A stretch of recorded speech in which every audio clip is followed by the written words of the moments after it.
All right, so this 15 Crown TV. I'm with Keith Murray. Uh, Peace. Peace. So let's get started on the origin. You're originally from Roosevelt or Central Islip? I'm from Roosevelt, Long Island, and they moved me to Central Islip, Long Island. Okay, so do you remember being in Roosevelt? Yes. Okay, a lot of people don't know Roosevelt is like a historical black neighborhood. A lot of great black people came from Roosevelt, like Dr. J, Flavor Flav, Chuck D, Keith Murray. Yeah, so a lot. Talk about your early upbringings in Roosevelt. Oh, well, I was just a child in the yard playing in Roosevelt. I didn't really have friends and things of that nature in Roosevelt. They moved me to Central Islip where I have got friends from. So I didn't really know the guys until we got older and played in the park, Centennial Park, Roosevelt Park, and things of that nature. You went to Centennial High School? No, I went to Central Islip High School. Okay, you went to Central Islip. Okay. Yeah, And they moved me away.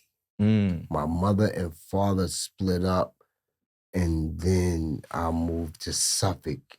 And my father went to Nassau, Brooklyn, and I went to Suffolk, and I followed him, and then I became who I am through all of that mixed in.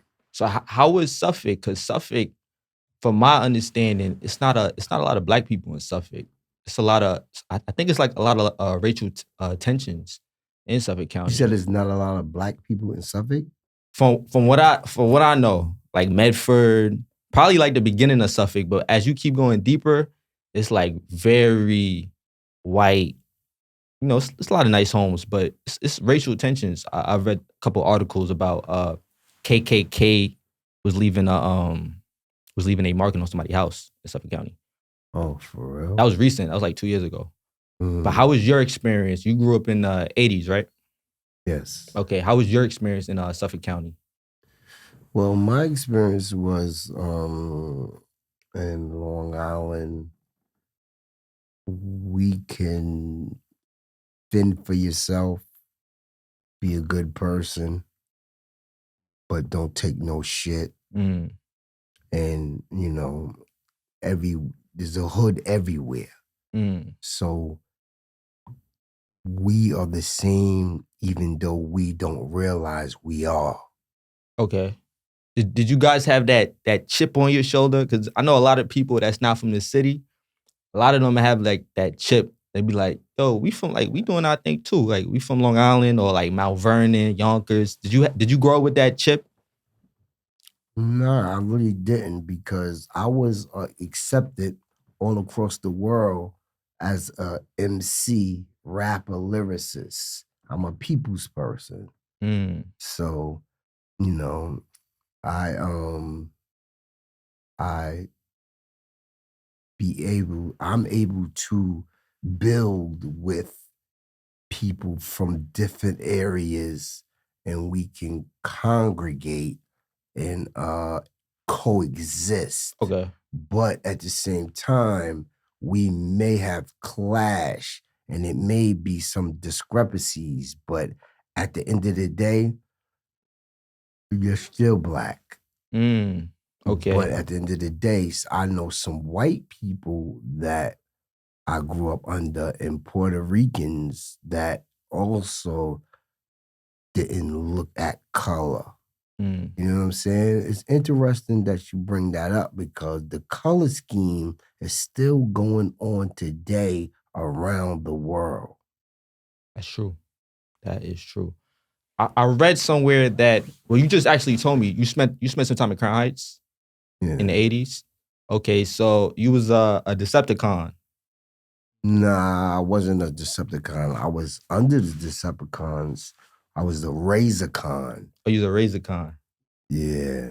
They got busy. And you laughing, they got busy. The Who? Decepticons, the Razorcons, Lowlifes. You heard of the Razorcons? Now, I never heard of Razorcons, but I heard of the Lowlifes. My uncle, he's a Lowlife.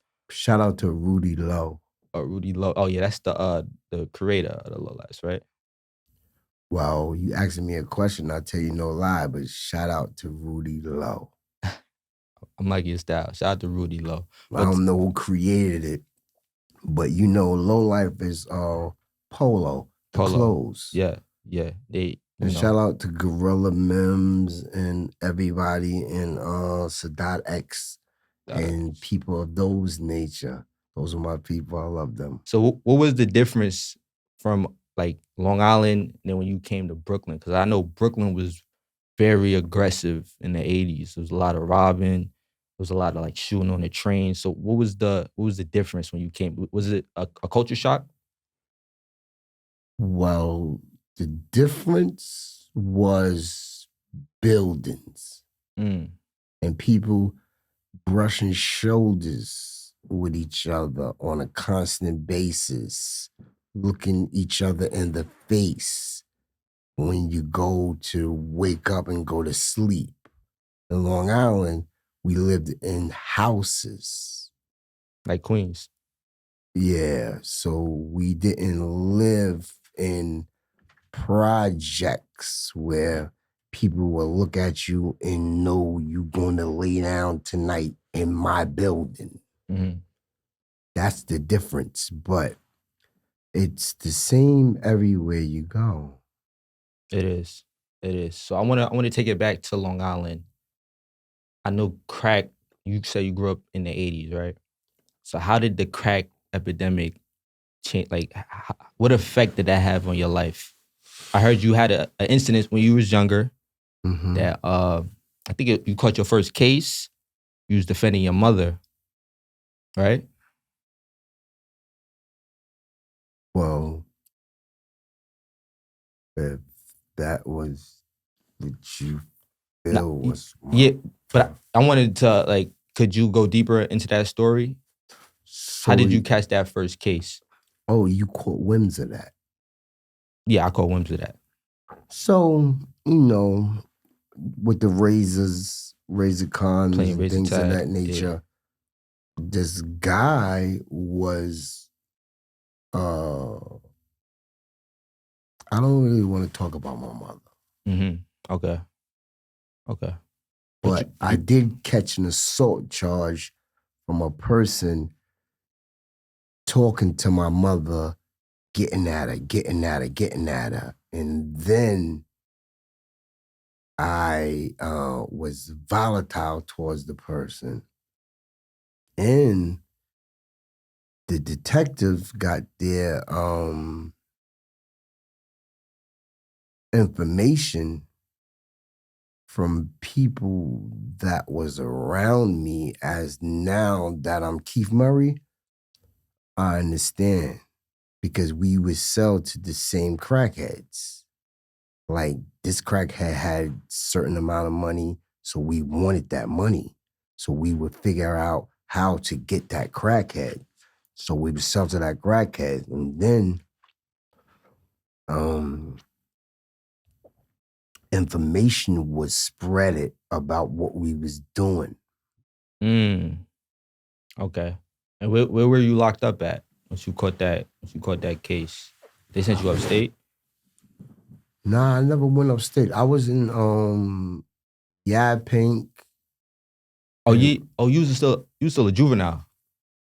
Well, I never went upstate. My friends went upstate because of the nature of their crimes. Mm-hmm.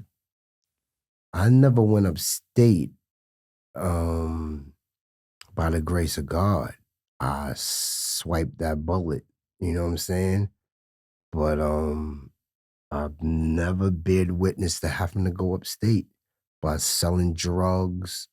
Most of my charges were physical altercations in the street. Okay, so you had a violent temper growing up. Where do you think that comes from? Do you think it's just the environment, or like you just had something inside you that was just need to express yourself? Because a lot of kids, when you see a lot of kids having temper problems, is usually they're very creative and they need an outlet to to express himself. Right. So where did that temper come from? Where did that anger come from?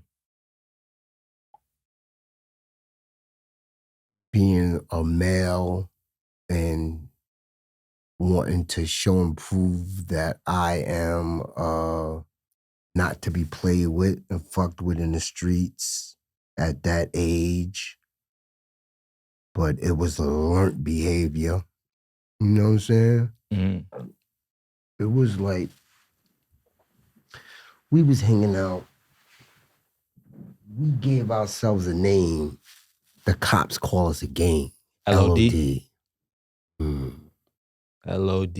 Yeah, so they gave us a name. The cops gave you the name LOD? That's crazy. We gave ourselves a name. Oh, they labeled you guys. The cops called us a gang. That's what they. A gang of individuals. Yeah, they like to play those games. Mm-hmm. They like to play those games. So what does, if you don't have to share with me, but what does LOD stand for? Legion of Doom. Oh, Legion of Doom. Legion of Doom. Okay. My boy WAP always say that he was not a part of the LOD, but I always thought WAP was a part of the LOD. But it was God Bless the Dead, Kenny Boy, Bud, my cousin Quaid, D2. We was always,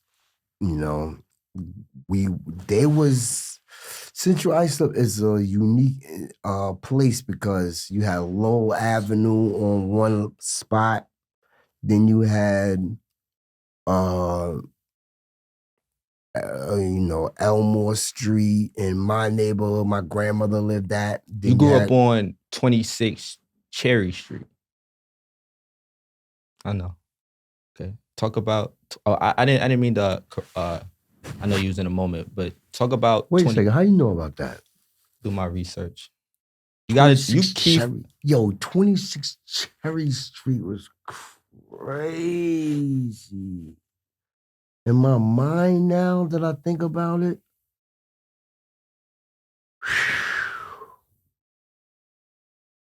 man,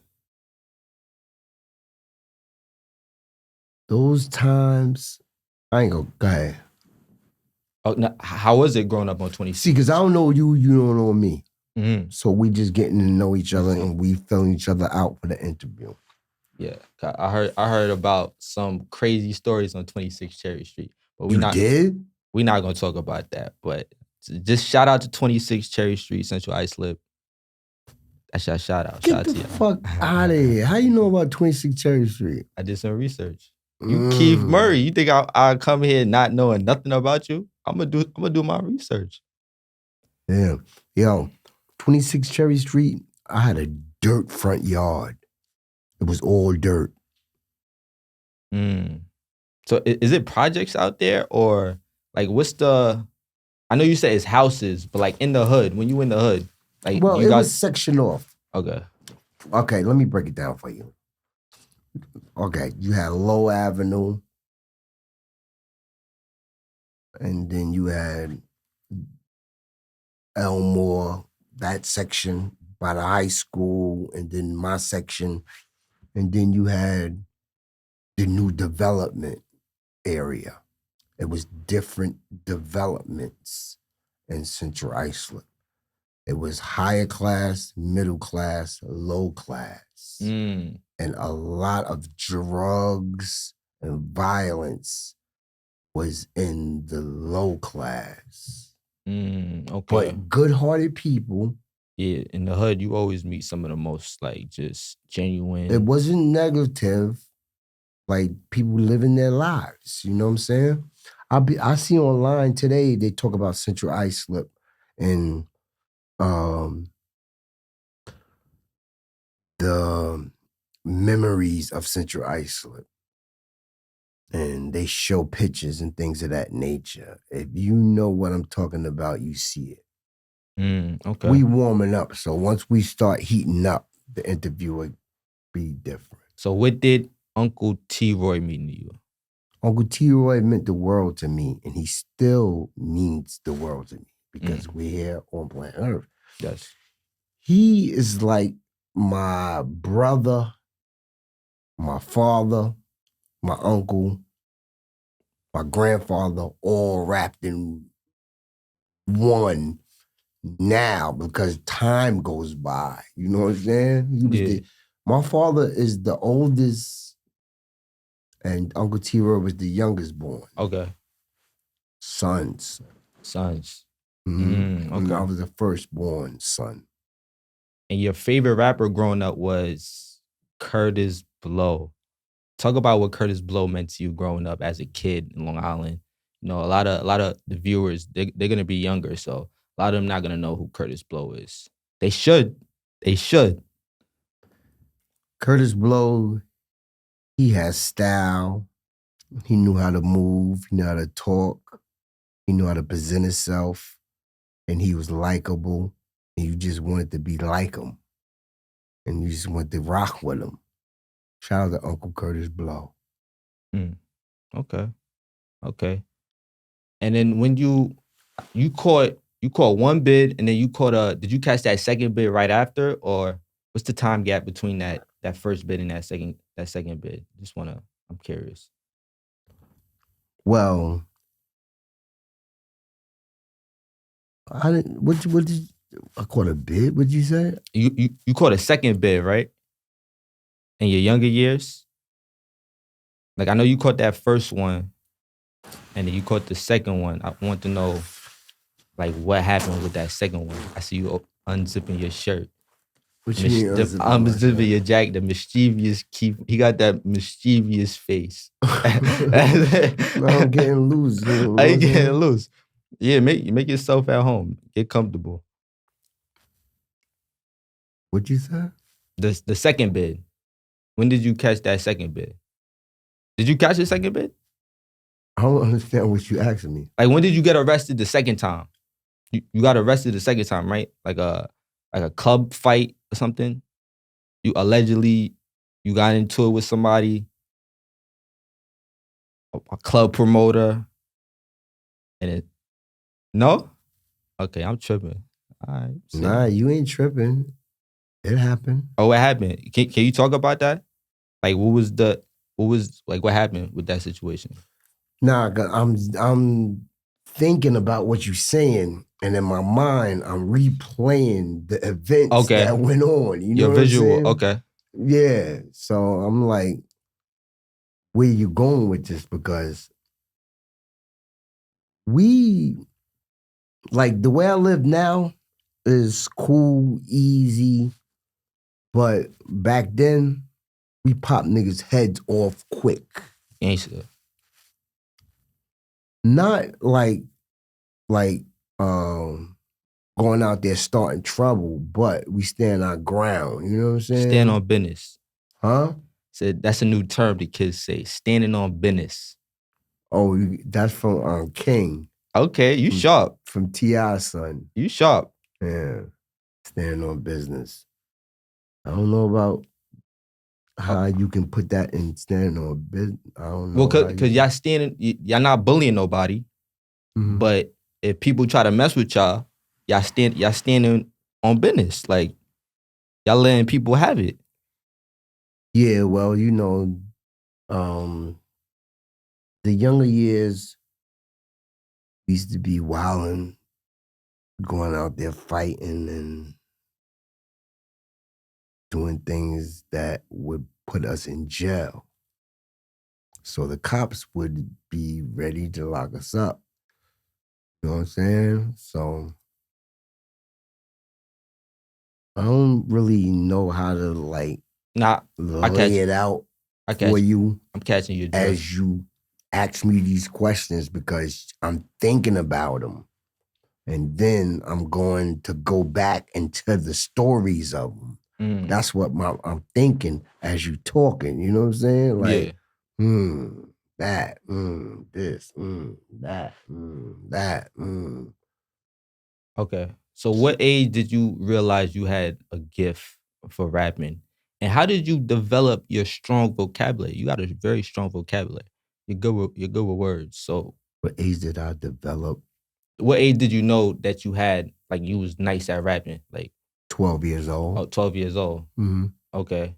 And how did you would you a avid reader growing up? Did you write the my dad used to have me and my sisters write the dictionary. That's how we came up with our vocabulary. How did you develop your Your vocabulary? dad used to have you write words in the dictionary? All day long. Yeah, like if we was playing too much video games, you like, yo, get off the video game. Like, you gotta do some reading. Yeah, You just gotta be productive. that's So hot. yeah, so how did you develop your vocabulary? Well, I always love education and I love to read and write, and I have an extensive library of books and things of that nature. So I just read, anything you want to know is in a book. So kids always read, don't be stuck on what's going on today. Mm. Everything's in books. Okay, so you started rapping at 12. When did you started? When did you? 'Cause I know you didn't take it serious at 12. You just knew you was nice. Like, it's a natural gift. When did you start to take it serious? Well, it goes back to my Uncle T-Roy. Mm. I used to be the kid sitting there watching him. He used to be rapping. His man Rich. He used to be rapping, popping, rocking. You know what I'm saying? I was like doing everything. I used to be like, wow, how they do that? So fresh. It was affluent to me. So I used to emulate everything he did. So I was like, yo, that's so cool. You know what I'm saying? Mm-hmm. MC Like, Do Damage. Yeah. So I just picked it up from Uncle T-Roy. Just picking it up. Things of that nature. Okay. Okay. And you're still in high school? You're middle school right now, or you're like in high school at this point? Well, my grandmother always would tell us, well, you're not going to be in this house doing nothing. That's like, You're going to go to school. get a job.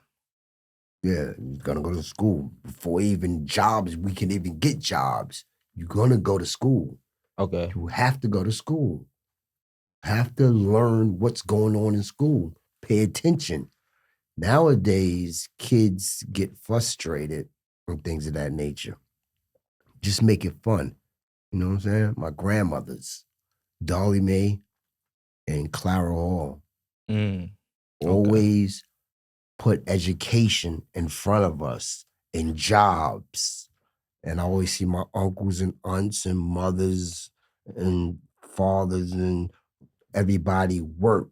Everybody had to go out and do something. You can't just sit around and do nothing and loaf around. Yeah, that's like some Black American stuff. Like, they don't like that.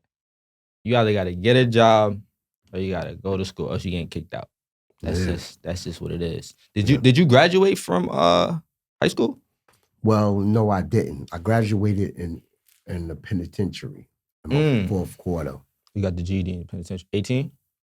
Yeah, I was living the life of Raleigh, playing sports, being in the streets, and then I got into something with a teacher, and then Racist?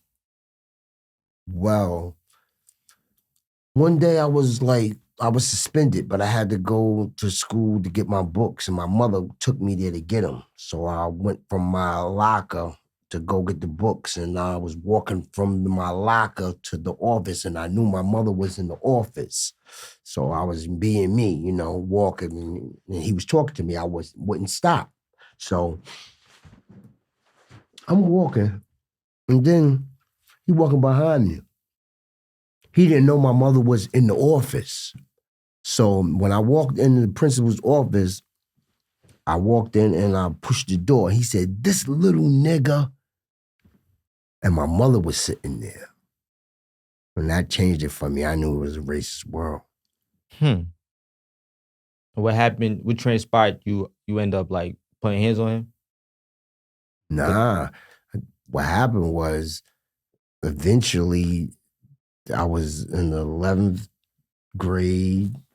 So about to graduate, 1 year from graduating. Playing sports, and then 12th grade, that happened. And then I got expelled. My grandmother took me to the I remember it like it was yesterday. I was sitting in there, it was a bunch of white people talking about my future, and they would not let me go take the test to walk to get to graduate.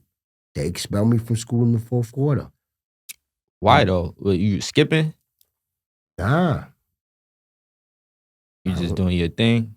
I had grades. Your grades, you was a decent student? I guess I just was very boisterous and agitating them. I don't know. So what's next? You get expelled. What's next? Because I know your grandmother gave you that ultimatum, like get a job, go to school. So obviously school was out the window. So what's next for Keith Murray at this age? Well, school was never out the window. Mm. I always stayed in school. Mm. And And what year is this? Give us a picture. What year is like 89? this was like around 88, 89. Okay. 88, 89. Okay. Yeah. Okay. So you said school was never the option, but you started to I didn't say school was never the option. I said school was the option. Oh, school was an option. And see, in my family, everything was a go. Everything was a go. Everything was a go as far as doing the right thing. You know what I'm saying? Yeah. Always making sure that you had to do what you had to do and have a job and people watching and things of that nature. You know what I'm saying? You had to make something of yourself. You know what I'm saying? Yeah. Yeah. So when did you meet Eric Sermon, EPMD, legendary Eric Sermon? Shout out to Eric Sermon.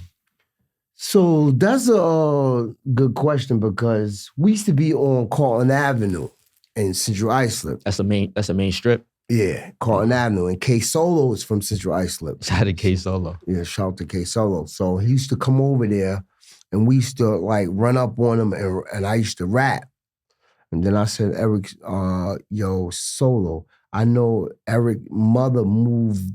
This story is already documented in the documentary, other interviews if you go back. But K Solo, I asked K Solo to take me to Eric's sermon. So I was driving my truck one day. My grandfather and my grandmother got me a truck, and I saw Solo, and I turned around. And I went and got him, and then he said, "All right, follow me. I'll take you to E House." And there, boom, it happened. Okay. Did he already have like some motion? Like, was he popular in the neighborhood? Who, K Solo? No, Eric Sermon. Cause this has had to be like 92. Well, Eric Sermon's not from my neighborhood. K Solo was. Oh, K Solo was from the other neighborhood, Brentwood. Okay, so, yeah, my cousin lived out Brentwood. South Brentwood. Yeah. Okay, so Eric Sermon and PMD, that's his name. EPMD. No, what's the other dude? Parrish. Oh, Parrish. He's from Brentwood too, right? Yeah. Okay, so I know Eric Sermon featured you on his. It wasn't his first album, but it was No Pressure, 1993. How did that go about? Was that your first official break?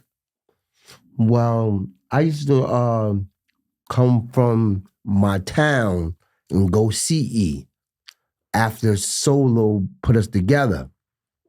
I used to go back and forth, spit rhymes, because I was like in the 12th grade about that time.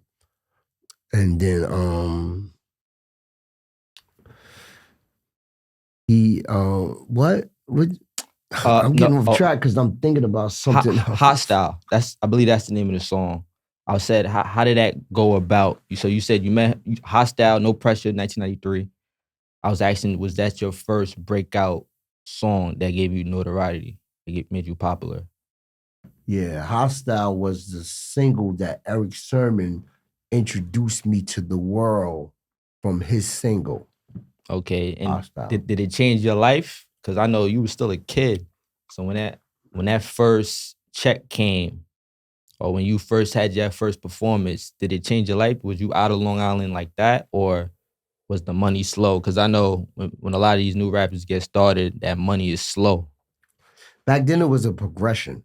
It wasn't, I was going to CE, spitting rhymes. He was doing beats. I would see Boss Effects come. They would go on the road. Me and Eric Sermon's cousin, Tone Capone, used to follow the tour bus and watch the shows sometimes. You know what I'm saying? I was with E for 2 years before I even got on the microphone. I used to be in the background, just hanging around. So some sort of like artist development. Was it Exactly. like they need to bring that back? Because that's how you really horn your talent. Artist development is missing in the game. So what was so after Hostile No Pressure came out, that's 1993. What was your label situation? Like, was you signed or was you still a underground artist? I know Paris, he tried to sign you behind Eric's back, right? Yeah, well. That's shady, but shout out to Paris. God Bless the Dead, Alvin Toney was in a car. I was in a car. Alvin Toney was in the passenger seat. P was in the driver's seat. And he was like, yeah, get the contracts. And I was like, contracts? In my mind, I'm thinking, I'm not signing a contract. I just was rapping. You know what I'm saying? I'm waiting for E because I knew E was the one who did the beats. That's what I was looking for, the music. You know what I'm saying? Paris Smith was always the hardcore rapper that I loved over Eric Sermon. Eric Sermon had the production. And Paris Smith was the hardcore rapper to me. You know what I'm saying? Okay. So I didn't know what roles people was playing. I was just young, dumb. Well, and doing my thing. Yeah, so what I was gonna say. Yeah, so that didn't, I know Eric and Paris are pretty close. That didn't divide them. Because my little brother's here. If we had an artist and he tried to sign an artist behind my back, I feel some type of way about that. Yeah, but times is different now. I didn't have the mindset to be like, yo, E, Paris tried to sign me. It wasn't like that then. You know what I'm saying? If I would have signed the paperwork, I probably would have been under Paris for a certain duration of time. You know what I'm saying? Just paperwork. That's how it was. Did you read the paperwork? Was it like a 360 deal? They never presented me paperwork. It just fizzled away. Oh. Eric came back and then he brought me with Redman and then we went off to do what we did. Okay. How did you meet Redman? That's a super legend right there. That's one of my top 5. Shout out to Redman. Shout out to New Jersey. How did you meet Redman? Well, that's an interesting story because Redman was like, he used to be under K Solo. And he would drive around sometimes in our hood. And me and my boy Drew was like, a car pulled up. I can remember it was yesterday. I was like, who's that? He was like, Redman. I was like, oh, that's dope. What up, Redman? Cool. Boom. I'm looking off to the side because it's like, I'm looking at me as a little kid in red and stuff. And then... What year was this? This was like 90. Okay. 91. Okay. Word. So y'all instantly clicked, or like, sometimes you meet somebody and it's not, sometimes you might have like issues with that person, or sometimes you guys just lock in off rip. Yeah, we instantly clicked like kindred spirits. Me and Red. Okay. So we had 93. So your first official album came out 1994. The Most Beautifulest, right? Yeah.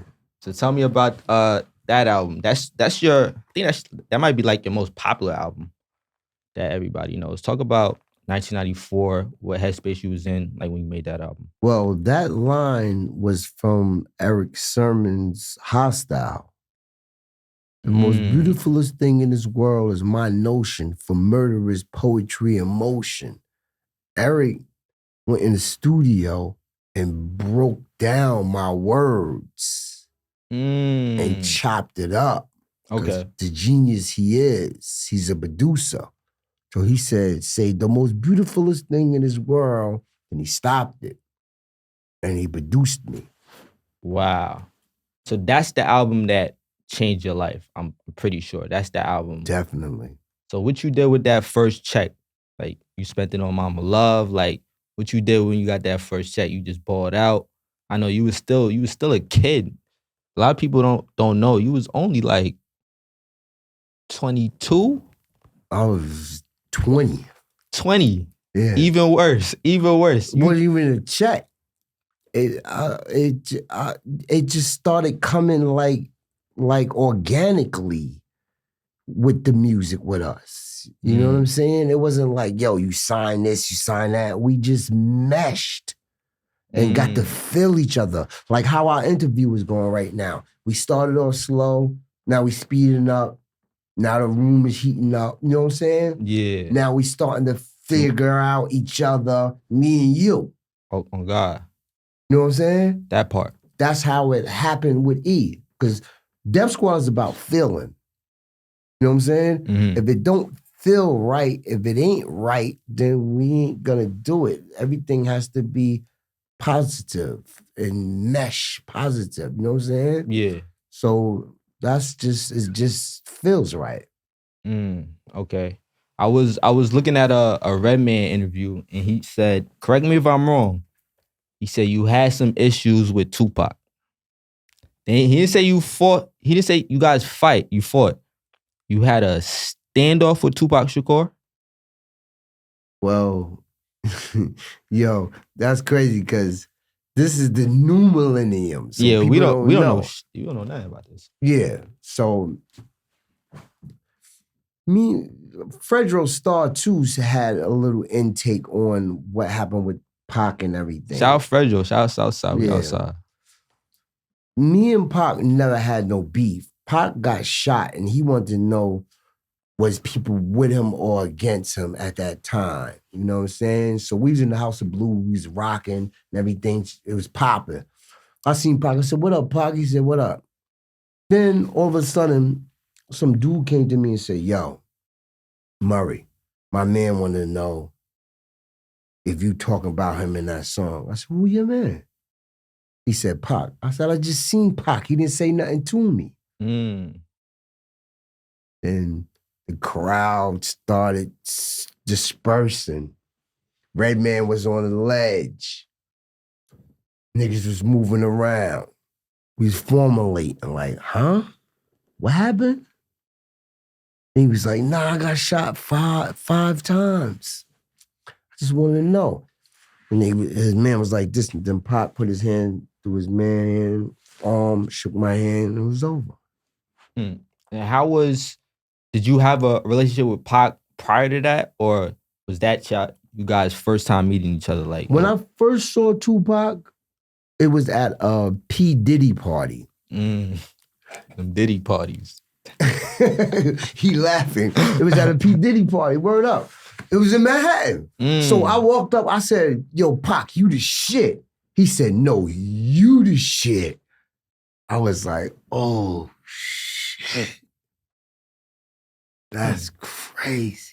So let me get your opinion on Tupac. Tupac was a very dynamic young soul. But a lot of people think Tupac was like a caricature. Like that wasn't really Tupac. Like he was like on some West Coast shit. But when you do your research on him, he's originally from Harlem. He moved to Baltimore. So you think Tupac was like that was really him, or was that a caricature of somebody he made up during the years as he was growing up? You know what I don't like about people who say Pac was fake sometimes? Well, I'm not saying he was fake. I'm just saying I don't like when they say that because, okay, he can act. He can know how to tap into a chord of people. He know how to make people burr up. He know what's going on. He know what to say to get attention and stuff like that. But all right, let's go ahead. Next subject. Yeah, okay. So that was, what year was that with the standoff? That was 94. I think he got shot in 94. So it had to have been like 94, 95. I thought we was going to the next subject. Okay, now I just wanted to get that clear for cause they don't know. They don't know. What year was that? But we'll move on. What year he got shot? No, not what year. What year was the standoff? What standoff? When he was like, yo, you got a problem with me? And you was like, yo, you got a problem with me? With who? Tupac. With who? You. With me? With his man, yeah. That never happened. Word to everything I love and don't love. That never happened. Say less. So talk about your relationship with the GOAT. You know, we from Brooklyn. Talk about your relationship with... No. Next. Don't even do it. Biggie Smalls? No. Oh, I did you gonna say something. No, Biggie Smalls. Who else is the GOAT for Brooklyn, Jay? Shout out Hove. Ain't nobody else from Brooklyn? I thought you was talk about something else. Nothing. Yeah. Forget it. Nah. Okay, my fault. My bad. No harm, no foul. No harm, no foul. Talk about Biggie Smalls. Oh man, that was my guy. I mean, you said it. You quoted that was your best friend. No. You don't understand. Eric Sermon gave me a Lexus, right? And I took over the payments. Biggie Smalls was in the passenger seat. The system didn't play. It was just low, and I was playing my song, Biggie, like this. We'll go to the club. We pull up. Everything. Always talk. Always. But he was genuine with a lot of people there. But, I mean, he was genuine with me, too. And I was genuine with him. So you was with him day before he died? Day before he got killed? He came to the hotel to see Redman, Eric Sermon, Keith Murray. And... so what happened, I was the only one that was there at the time. So I was in the car. I was right behind Big, right here, sitting like this, talking genuinely. In the back seat, C's right there, Big right here. And we talking. And the driver, D.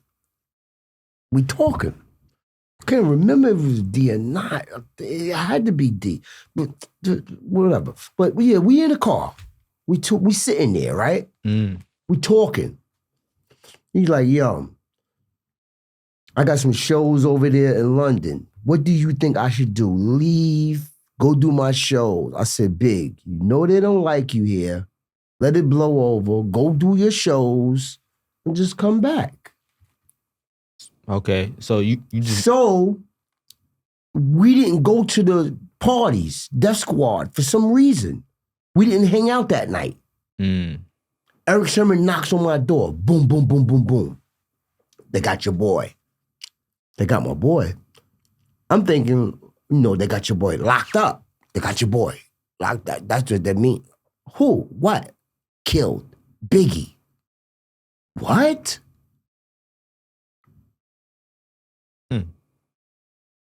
So what was the last thing you told Biggie? Did you get that vibe that he was in danger? You seem like a spiritual person. Did you get that vibe? Because sometimes you could feel that. Rest in peace, Excuse me, sir. Hold on. Hold on. You asked me a question and then you ran on. Okay. But hold on. Rest in peace, my boy Pop. I was with him. Huh? Now I was just saying, I was trying to compare the situation. I was in a similar situation like that. I was with somebody before they got killed.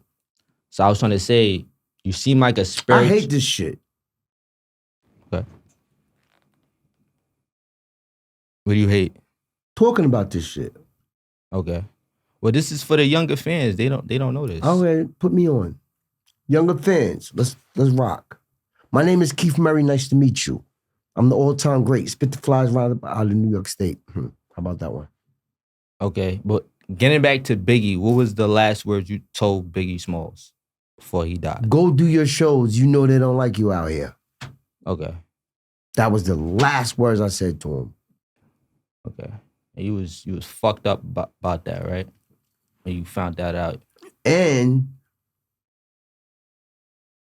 we would have.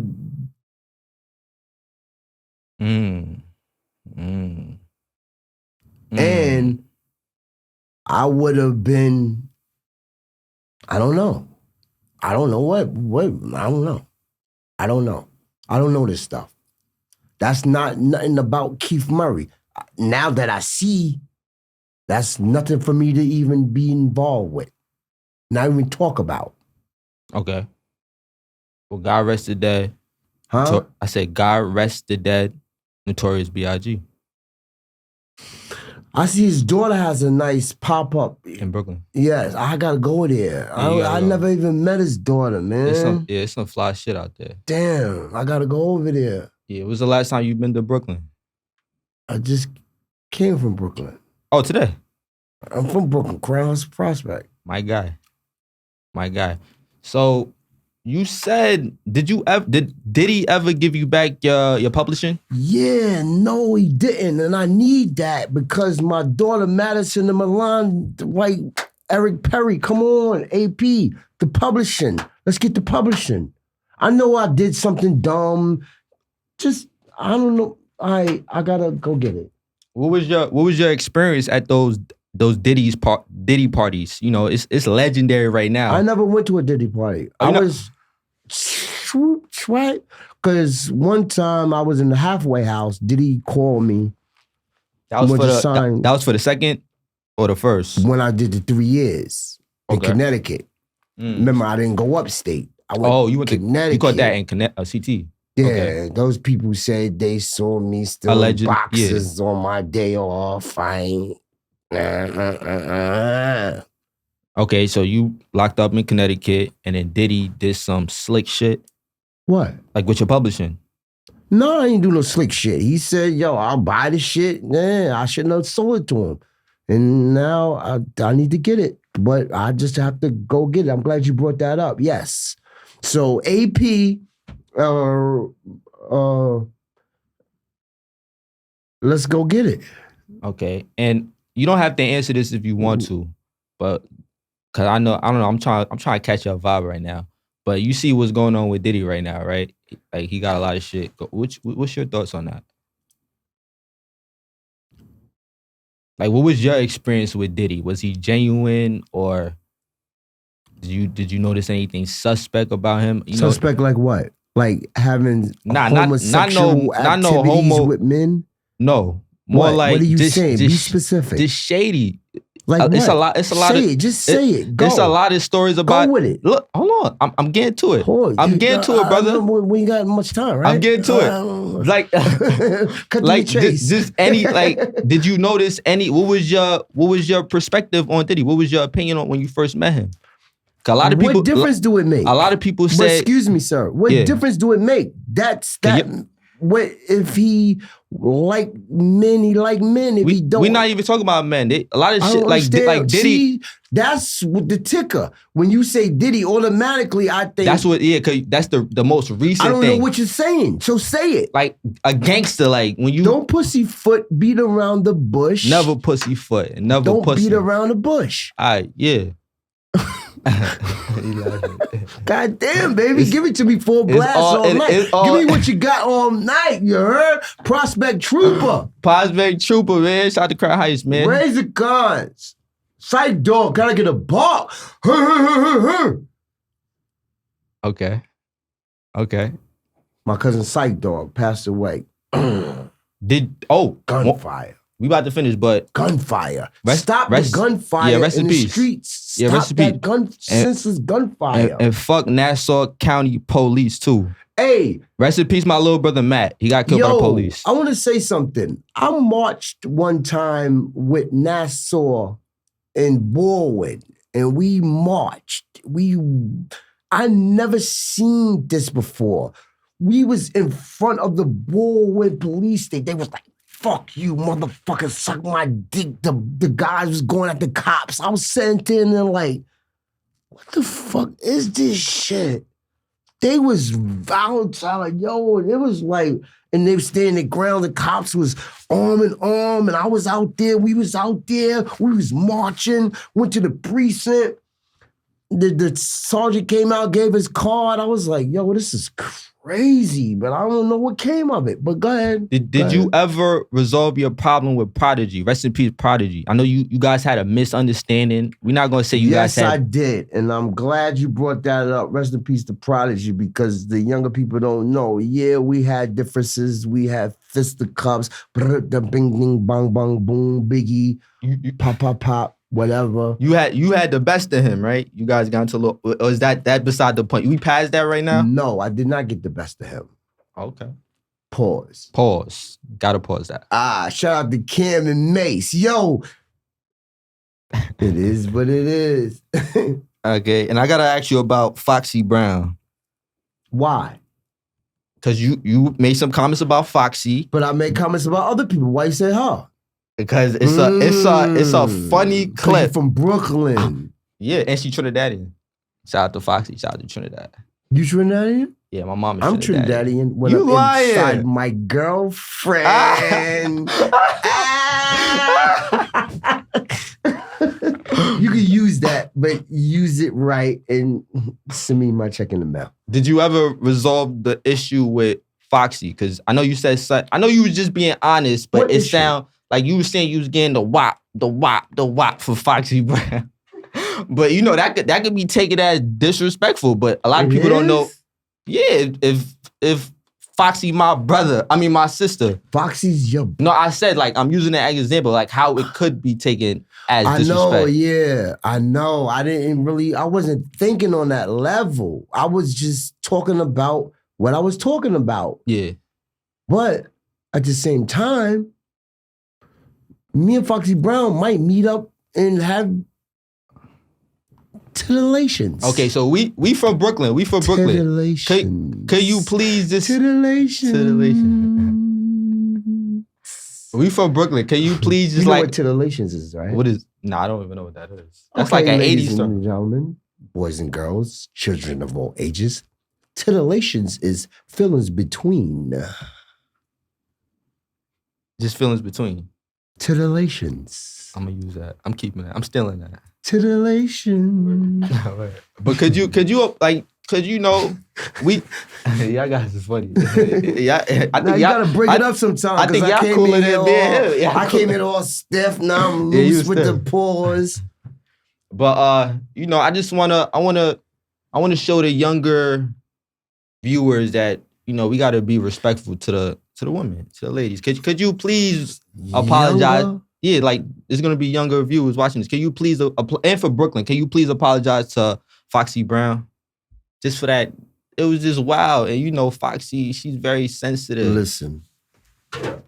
Oh, man. It's cool. It's cool. We pay for that. Psycho, that's it. It's all good. Foxy, I love you with all my heart, darling. There's nothing in the world that I wouldn't do for you if you wouldn't do for me. No disrespect intended. I love you with all my heart. I didn't mean to disrespect you at all. I was just talking about the whippity, whoppity, sloppity, galopity. My darling, I love you. I truly do. Shout out to Foxy. Shout out to Gavin. We love you. Yo, Gavin is my guy. No, but I'm saying, if a female do something is okay, but if a male do something is not okay. Double standards. I don't get it, but okay. Here we go. Mr. Keith Murray with the ill funk flow. Okay, we got a few more minutes, so I just one question. What was your favorite album and why? And you can't say 1994, My Beautiful. You got to say another album. You just asked me what was my favorite. You gonna tell me I can't say what was my favorite? It's the most popular album. But you can't. Whatever was my favorite. Okay. You're right. You said favorite. You're right. I'm a wordsmith. You're right. Favorite. Nah, Enigma. Hard to the core. 1996, 97, or 96. I be listening to you, man. Nori said he made up the word Googleable. He said he did. Yeah, I don't know. Nori, we love you. Nori. Shout out to Nori. Shout out to Drink Chance. Yeah. Yeah. It's Googleable, baby. Okay. I think it was 96. If I All in fact the check mix. Me. All in the mix. Yeah. So so the name of the show is 15 Crown, the most beautifulest experience with Keith Murray. 15 Crown TV. Crown TV. 15 Crown TV. One more question. Best rapper that you was on the song with when you was in the studio? LL Cool J. I know you was gonna say that. Shout out to LL Cool J. No, Tupac. No, Redman. No, Eric Sermon. You got a song with Tupac? With Ron G. The mixtape. Biggie. That's my guy. You heard the Keith Murray with the... Who shot you? What do you mean, man? Come on, man. Tie your blood. Chop, chop, chop. UGK. Houston. A-Boy MJG. Memphis. Stop playing with me. Okay. Let the people know what you got going on. I know you running around the streets. You know, tell them that. Yeah. I have a song out called Seasoning, and I'm coming out with my next move, which would be my best move. So check me out on all platforms, Mr. Keith Murray. Did you get your Instagram back? I know you had like a little situation with your Instagram. Yeah, my nephew and them and Todd and them did some shit, and then I let them do some things, and then something happened, and then this happened. But they gave it back, but I didn't get the people or the situation. I just got the check. So I just got a new one. He's Keith Murray Rap. Look that up. And I'm on all platforms. And I need to figure out how to do my podcast. I can help you. You can help me? Yeah. I need to figure that out because they saying that I could be a mainstay. Yo, you gonna go viral. You got the It person. ain't about going viral. It's about going viral. When I'm on the microphone, you know how I do. Bars. Nah, go ahead. Yeah, that's about it. But did you say your Instagram, Twitter, booking? Keith Murray. Yo, promoters. Keith Murray put on a hell of a show. Oh God. I feed my kids and I make money. Book Keith Murray, or don't book Keith Murray, but book Keith Murray. Right. Nah, I like to perform. I love it. It's about me, my artistry, and the fans, all jokes aside. All right, that's it. Shout out to Keith Murray. I appreciate this. And the name of the show is 15 Crown TV. 15 Crown TV. Episode